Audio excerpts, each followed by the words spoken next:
ko umuntu akize iyo afite iki gukira nyine uretse ibintu byo kubesha abantu ngo umuntu bakize ku mutima ntabwo twe tuvuga ibyo we talk about money.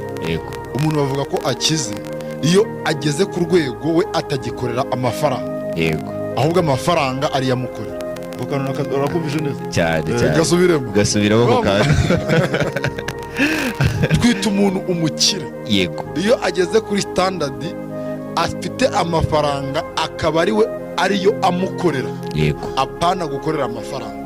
Mu gihe umukene we ajya gukorera amafaranga ajya ku kiyedi ajya ku ishansiye akora igifundi cyangwa se akajya gucuruza kugira ngo abone iki amafaranga. Mu gihe umukire we amafaranga yaragenda agakora akaba ari yamukorera akazana nda ngo umukire ashobora kuba aryamye ari kwinjiza mu gihe umukene iyo atabyutse nta mafaranga ngo ajye ku kazi nta mafaranga. Niyo mpamvu